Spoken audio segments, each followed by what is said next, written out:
You can go over. They give you permission. My name's Ron. I'm definitely an alcoholic. It's good to be here. I love being sober. I love Alcoholics Anonymous, and I love the people in Alcoholics Anonymous. I really do. It turns out Alcoholics Anonymous is something I was always looking for. I just didn't know it. It was the last place that I thought where I belonged. And then once I got here, once I wanted to be sober and I ended up here, I just became comfortable, and it's history.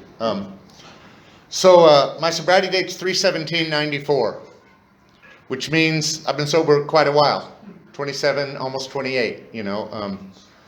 And it blows my mind. I mean, it's crazy. I got DUIs. That's how I got here. I drank like a fish. I'm not much different than everybody here. We all have so much in common that never ceases to amaze me. That when I hear someone share an Alcoholics Anonymous, I relate to them. I want to say every single person I've ever heard talk, I related at least something to. Some way more, some like their whole story.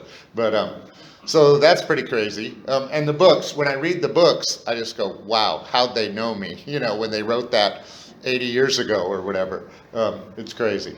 So I know I'm an alcoholic. I know I belong in AA, and that just is a relief to be where I'm supposed to be, I'll talk a little bit about my drinking, so you guys believe I'm an alcoholic, I guess. I don't know.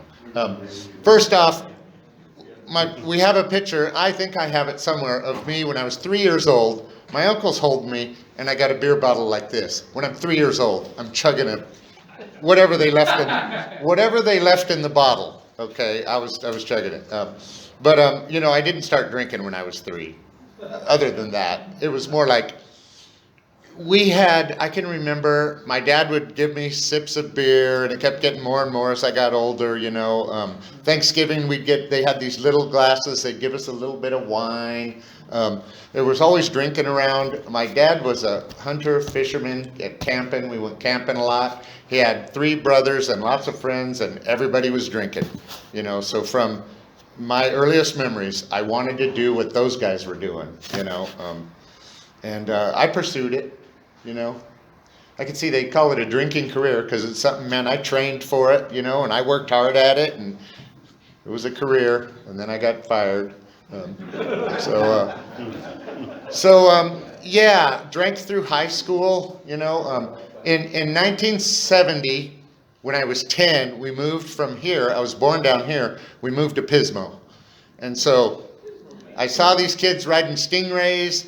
One of the girls had a leather vest with fringe hanging down, on her Stingray, and I thought they were so cool, so I just started hanging out with them on the streets. They were drinking, they were smoking, I started doing it, My first buzz that I remember was a tall can of Brew 102 malt liquor.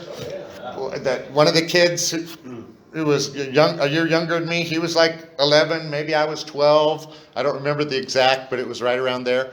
And we got a great buzz, and I loved it. We were best friends from there on, and man, I just went for it.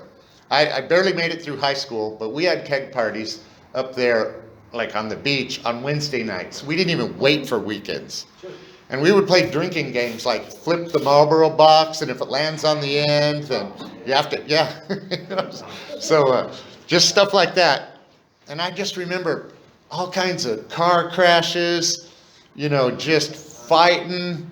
These parties up there would just have huge fights, crazy, and a couple people like passed out and threw up and died that way, just all kinds of crazy stuff. And I just kept going, it just, each year I would accept a little more, and that was just the normal, it just comes along with drinking.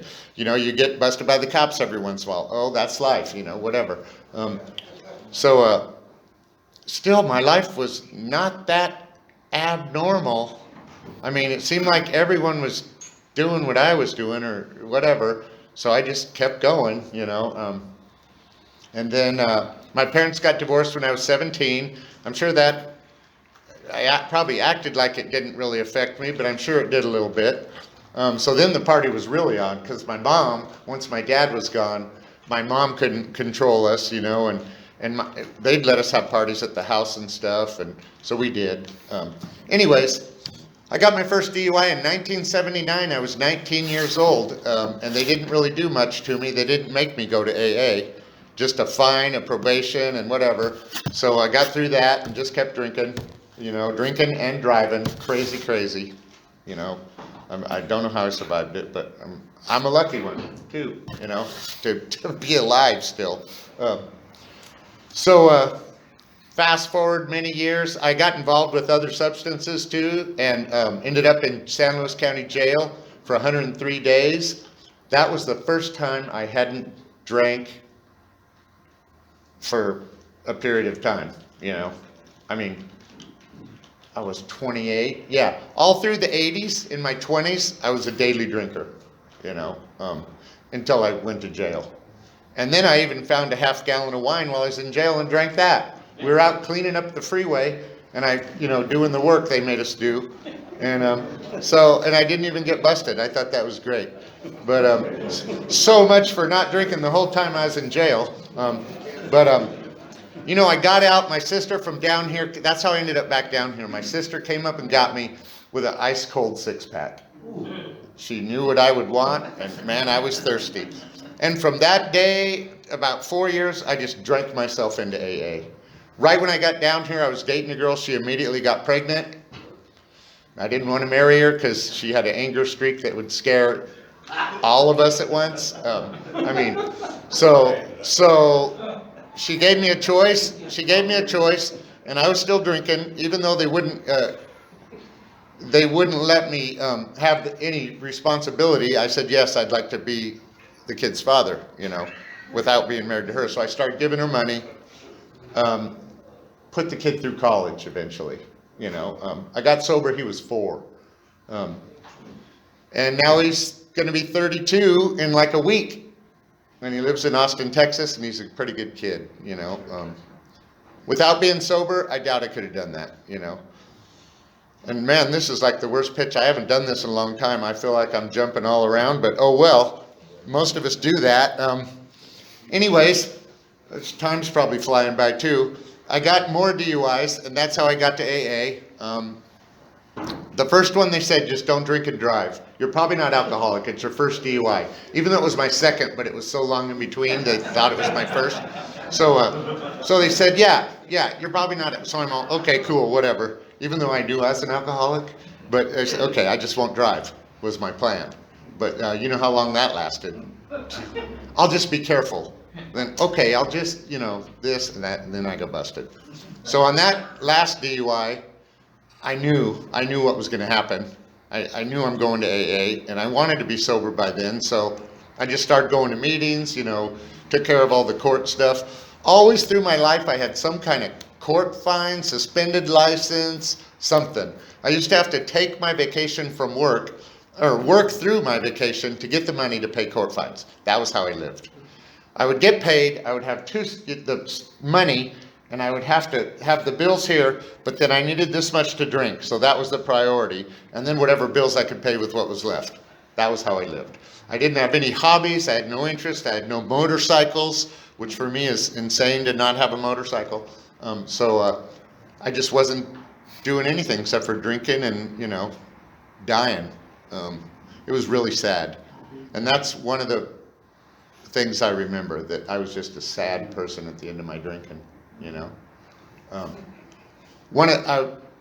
I had my kid over at my sister's. The only way they would let me see my kid, she'd take him to my sister's so my sister could supervise, and I'd be over there, but my ex-brother-in-law was my best drinking buddy, so I'd be in the garage with him, drinking and doing bong hits, and there was a window, and I could see my kid out there kicking rocks, because I wasn't out there with my kid. This every other weekend visitation I get, I can't spend with my kid, I gotta be in there drinking. Luckily, I got sober right after that, and then was able to step up and be a dad, but that's one of the stories, I could tell that, I got a bunch of stories, but I don't want to do that. It was just sad. So I came to AA willing, but I was still drinking, but I wanted to be sober. So I went to the 185, on a Monday night, because I thought Monday night football, there won't be a lot of people there because everybody will be home watching football. It'll be a good little, I can sneak in and get my card signed and get out. I went there, the place was like this. It was packed, noisy. The meeting started, silence, serious, program, sobriety. I'm like, whoa, I was impressed, you know? And I found myself just identifying with what they were saying, you know? Nodding my head, feeling it. Not just hearing them talk, but really feeling what they were talking about. And it just got me. I caught this, you know. I knew this is where I belong, man. This is it. I need to do this. So I tried quitting New Year's '93, and I told everyone I'm going to quit drinking, and I actually did for a week. Then I had an experience of being over at my sister's, and 2 weeks before that, I bought a 6-pack of Heineken that was still in the refrigerator. It was talking to me. I physically experienced being powerless over alcohol. My arm, I didn't want to drink. I was trying to overthink myself not to drink. I drank. You know what happened. So for the next 3 months, I'm like guilty. I'm drinking. I don't want to be drinking. I knew I shouldn't be drinking, but I couldn't help it, you know. And finally, March 17th, 1994, I drank my last 8 beers on a Saturday morning, because I don't throw shit away. I'll finish it first. So then I got on my knees and asked God for help. Not religious, but believe, you know, I believe in a higher power, whatever. And I knew I needed help. Luckily, I'd been going to meetings. I knew what to do. You know, started going to more meetings, getting a sponsor, getting commitments. I believe the most important things, and I don't know if I got the order right or not, but first a sobriety date, and keep it. That day was my day, March 17th, 1994. I haven't changed it. Get a sponsor and a home group. Louis talked about his home group. My home group is the Monday Night We Care in Pasadena, 7 p.m. I've been there every Monday for 27 and a half years. Unless I'm on vacation or, you know, something. But, and even then I got to do it on Zoom, so I didn't miss that time. But, yeah. And I take care of that meeting. I get there early. I open the door. I clean the room. All that. Still to this day. I've always had commitments my whole sobriety. And there's 2 things I've done right. That's it. 2. I have not picked up a drink or a drug, and I've stayed connected to the program of Alcoholics Anonymous. Everything else for me is a trial and error, learn the hard way, you know, whatever. But as long as I don't drink and I keep coming back, I got a chance. You know, I believe that. I am not a big book thumper, wherever he is. Sorry. But I love the big book. I've read it several times. I've been to book studies. I've been to book study seminars, the whole bit, you know. And it still amazes me to open it to any page and it's pertinent. Any page. I don't care whether it's the stories or whatever, you know. It's a crazy book. It's amazing. And they don't change it. And I'm glad.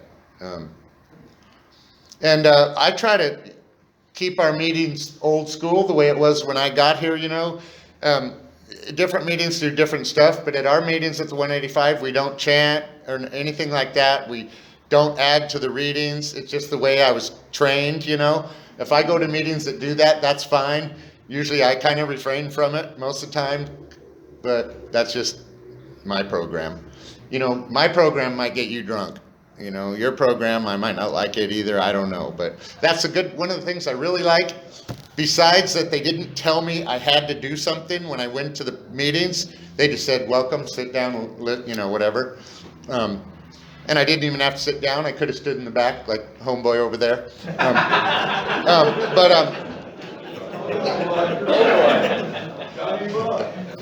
That's Dr. Phil. Now I forgot what the other thing I liked was. That's Dr. Phil. I'm a blackout speaker, just like I was a blackout drinker. I go blank. I'll be talking, all of a sudden, boom, it's gone. Well, here's what happens if you stay sober. You get old, and shit starts happening. You know, it's something, acceptance. You know, whatever. anyone that's new, stay here, man. Stay here. Don't experiment. We've seen the Indians. Anyone that's been around here has seen someone go out. I've never ever seen someone come back and say, it was great, I had a blast, I'll probably do it again. I've never seen anyone come back and say that they had a good time. Once we get the AA in us, there's no having a good time unless we stay sober. I believe that. I've done amazing things. I like to brag in sobriety. It's just crazy. Stuff, my wildest dreams. Even stuff I never thought I'd do, like skydive and scuba dive and race motocross at the age of 50 years old. You know, shit like, it's crazy, you know. Blows my mind. Now I'm calmer now. I don't race anymore. I just ride. And John back there can vouch for me. He goes with me sometimes. We have a blast. We stay sober, you know. Louis, we got the same trade. So I bonded with him immediately when Jonathan brought him to our meeting. And happy birthday, buddy. Thank you. 5 is a big one. You hear the pop, right? When you're 5? Yeah. Your head popping out of your ass? Yeah. We got, you know, we're not a glum lot. We're not a glum lot. I totally believe in having fun. But if anyone here is hurting, we're going to huddle around them and we're going to help them. Where else do you get shit like that? You know, it's such a good feeling to be involved with something like this and to live sober. You know, I pay my taxes. I'm an upstanding citizen, you know. The only laws I break probably is speeding and rolling a stop sign or something like that, you know.